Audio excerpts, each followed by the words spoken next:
ಎಲ್ಲರಿಗೂ ನಮಸ್ಕಾರ.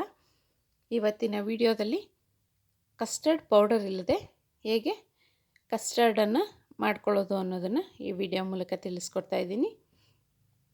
ಮೊದಲನೇದಾಗಿ ಅದಕ್ಕೆ ನಾನು ಒಂದು ಪ್ಯಾನನ್ನು ತೆಗೆದುಕೊಂಡಿದ್ದೀನಿ.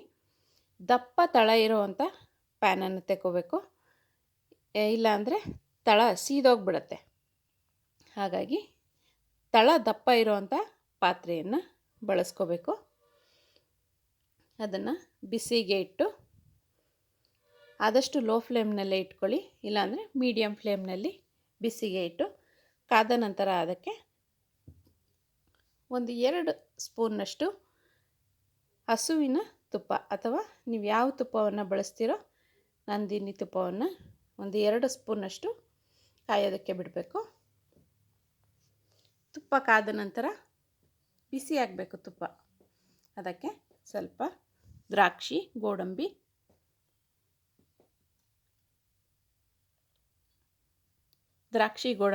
ಕೆಂಪಾದ ನಂತರ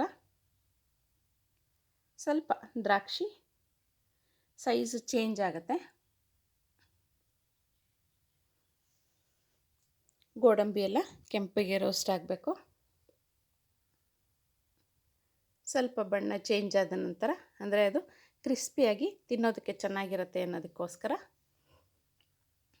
ಏನಪ್ಪ ಇದು ಕಸ್ಟರ್ಡ್ ಹೇಳಿ ಈ ಥರ ಫ್ರೈ ಮಾಡ್ತಾಯಿದ್ದಾರೆ ಅಂತ ತಿಳ್ಕೊಬೇಡಿ, ಚೆನ್ನಾಗಿರುತ್ತೆ. ಈ ರೀತಿ ನಾನು ಪರ್ಸನಲಿ ಟ್ರೈ ಮಾಡಿ ಚೆನ್ನಾಗಿ ಬಂದಿದೆ ರೆಸಿಪಿ. ಹಾಗಾಗಿ ಎಷ್ಟೋ ಸಲ ನಾನು ಈ ಥರ ರೆಸಿಪಿಯನ್ನು ಟ್ರೈ ಮಾಡಿದ್ದೀನಿ. ಹಾಗಾಗಿ ಈ ರೆಸಿಪಿಯನ್ನು ನಿಮ್ಮ ಜೊತೆ ಶೇರ್ ಮಾಡ್ತಾಯಿದ್ದೀನಿ. ಅದಕ್ಕೆ ನಾನು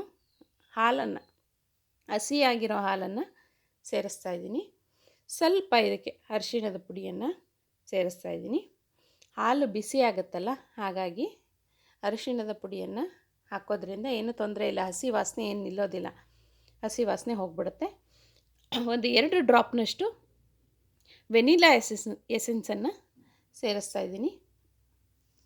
ಒಂದು 2.5 ಟೇಬಲ್ ಸ್ಪೂನ್ನಷ್ಟು ಕಾರ್ನ್ಫ್ಲೋರನ್ನು ನಾನಿಲ್ಲಿ ಬಳಸ್ತಾ ಇದ್ದೀನಿ. ಹಾಗಾಗಿ ಕಸ್ಟರ್ಡನ್ನು ಹಾಕಬೇಕಾಗಿಲ್ಲ. ಒಂದು 250 ml ಹಾಲಿಗೆ 2 ಸ್ಪೂನ್ನಷ್ಟು ಕಸ್ಟರ್ಡ್ ಅಂತೀನಿ ಕಾರ್ನ್ಫ್ಲೋರನ್ನು ಬಳಸ್ಕೊಂಡ್ರೆ ಸಾಕು.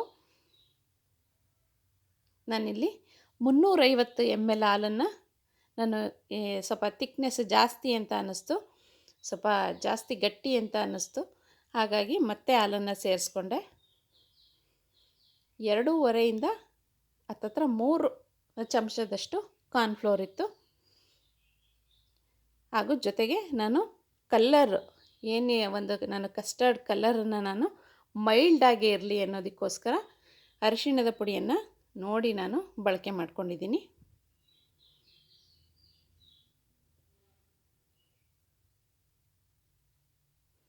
ಇನ್ನೂ ಸ್ವಲ್ಪ ಹಾಲನ್ನು ಸೇರಿಸ್ಕೊಂಡೆ. ಮೊದಲು 250 ml ಹಾಲನ್ನು ಸೇರಿಸ್ಕೊಂಡಿದ್ದೆ. ಸ್ವಲ್ಪ ನನಗೆ ಗಟ್ಟಿ ಅಂತ ಅನ್ನಿಸ್ತು. ಹಾಗಾಗಿ ತೆಳುವಾಗಿ ಬರೋದಕ್ಕೋಸ್ಕರ ಇನ್ನೂ ಸ್ವಲ್ಪ ಕಸ್ಟರ್ಡನ್ನು ತೆಳು ಮಾಡೋದಕ್ಕೋಸ್ಕರ ಇನ್ನೂ ಸ್ವಲ್ಪ ಒಂದು 100 ml ಹಾಲನ್ನು ಸೇರಿಸ್ಕೊಂಡೆ. ಈಗ ಟೋಟಲು 350 ml ಹಾಲಿದೆ. ಅದಕ್ಕೆ 3 ಚಮಚದಷ್ಟು ಕಾರ್ನ್ಫ್ಲೋರನ್ನು ಆ್ಯಡ್ ಮಾಡಿದ್ದೀನಿ. ಒಂದು ಸ್ವಲ್ಪ ಅರಿಶಿಣ, ಒಂದು 2 ಡ್ರಾಪ್ನಷ್ಟು ವೆನಿಲಾ ಎಸೆನ್ಸನ್ನು ಸೇರಿಸಿದ್ದೀನಿ ಫ್ಲೇವರಿಗೋಸ್ಕರ. ಇದಕ್ಕೆ ನೀವು ಯಾವುದೇ ಬ್ರ್ಯಾಂಡಿನ ಬಾದಾಮ್ ಪೌಡರನ್ನು ಹಾಕ್ಕೋಬೋದು. MTR ಬ್ರ್ಯಾಂಡಿನ ಬಾದಾಮ್ ಪೌಡರನ್ನು ಹಾಕೋದ್ರಿಂದ ಕಲ್ಲರ್ ಬರೋದಿಲ್ಲ, ಟೇಸ್ಟ್ ತುಂಬಾ ಚೆನ್ನಾಗಿ ಬರುತ್ತೆ. ಒಂದು 2ರಿಂದ 3 ಸ್ಪೂನಷ್ಟು MTR ಬ್ರ್ಯಾಂಡಿನ ಬಾದಾಮ್ ಪೌಡರನ್ನು ಸೇರಿಸ್ಕೊತೀನಿ. ಇದಕ್ಕೆ ಬೇಕು ಅಂದರೆ ಸಣ್ಣದಾಗಿ ಕಟ್ ಮಾಡಿರೋವಂಥ ಬಾದಾಮನ್ನು ಕೂಡ ಸೇರಿಸ್ಕೋಬೋದು, ಟೇಸ್ಟ್ ಚೆನ್ನಾಗಿ ಬರುತ್ತೆ. ಆಗ ತಳ ಹಿಡಿಬಾರ್ದು, ಸ್ವಲ್ಪ ಕೈಯನ್ನು ಆಡಿಸ್ತಾನೆ ಇರಬೇಕು. ಅದಕ್ಕಾಗಿ ತಳ ದಪ್ಪ ಇರೋವಂಥ ಪಾತ್ರೆಯನ್ನೇ ತೆಗೆದುಕೊಂಡಿದ್ದೆ. ಸ್ವಲ್ಪ ಎಲ್ಲ ಹೊಂದ್ಕೊಂಡು ಗಂಟುಗಳಾಗಬಾರ್ದು. ಹಾಗಾಗಿ ಆದಷ್ಟು ತಿರುಗಿಸ್ತಾನೇ ಇರಬೇಕು. ಒಂದು 3 ಚಮಚದಷ್ಟು MTR ಬಾದಾಮ್ ಪೌಡರನ್ನು ಹಾಕ್ಕೊಂಡಿದ್ದೆ. ಟೀ ಸ್ಪೂನ್ನಲ್ಲಿ ನಾನು ಬಾದಾಮ್ ಪೌಡರನ್ನು ಹಾಕ್ಕೊಂಡಿದ್ದೀನಿ.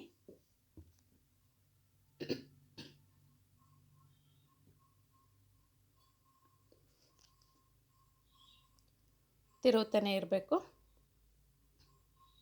ಗಂಟುಗಳಾಗ್ಬಿಟ್ರೆ ಕಸ್ಟರ್ಡು ಟೇಸ್ಟ್ ಅಷ್ಟು ಚೆನ್ನಾಗಿ ಅನಿಸೋದಿಲ್ಲ.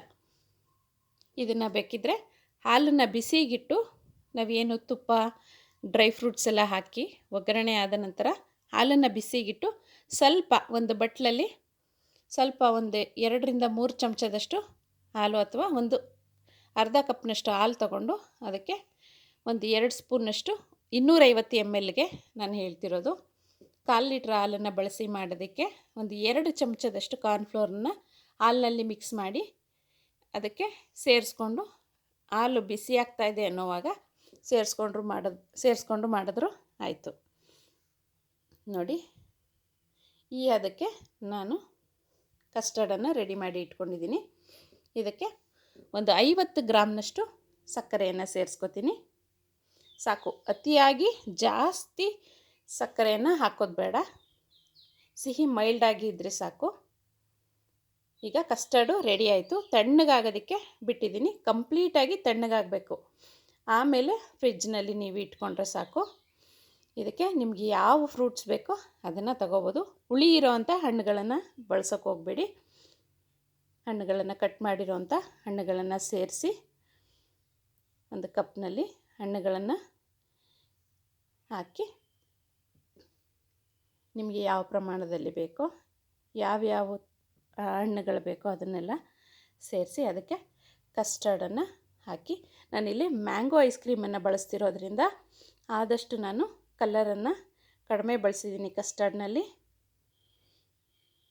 ನೋಡಿದ್ರಲ್ಲ, ರೆಡಿಮೇಡ್ ಕಸ್ಟರ್ಡ್ ಪೌಡರ್ ಇಲ್ಲದೆ ಹೇಗೆ ಸುಲಭವಾಗಿ ಮನೆಯಲ್ಲಿ ಕಸ್ಟರ್ಡನ್ನು ರೆಡಿ ಮಾಡ್ಕೋಬೋದು ಅಂತ ಮಾಡಿ. ಈ ವಿಧಾನ ಈ ರೀತಿ ಒಂದು ಸರಿ ಟ್ರೈ ಮಾಡಿ ನೋಡಿ, ಚೆನ್ನಾಗಿರುತ್ತೆ. ಈ ರೆಡಿಮೇಡ್ ಪೌಡರು ಸಿಕ್ಕಲಿಲ್ಲ ತಕ್ಷಣಕ್ಕೆ ಅಂತ ಹೇಳಿದಾಗ ಈ ರೀತಿ ಮನೆಯಲ್ಲೇ ಟ್ರೈ ಮಾಡಿ ನೋಡ್ಬೋದು. ಚೆನ್ನಾಗಿ ಬಂದಿದೆ ಟೇಸ್ಟು. ಮ್ಯಾಂಗೋ ಐಸ್ ಕ್ರೀಮನ್ನು ಬಳಸ್ತಾ ಇದ್ದೀನಿ, ಹಾಗಾಗಿ ನಾನು ಕಸ್ಟರ್ಡ್ ಪೌಡರ್ ಕಲರನ್ನು ಅಷ್ಟು ನಾನು ಡಾರ್ಕಾಗಿ ಮಾಡೋಕ್ಕೋಗಿಲ್ಲ.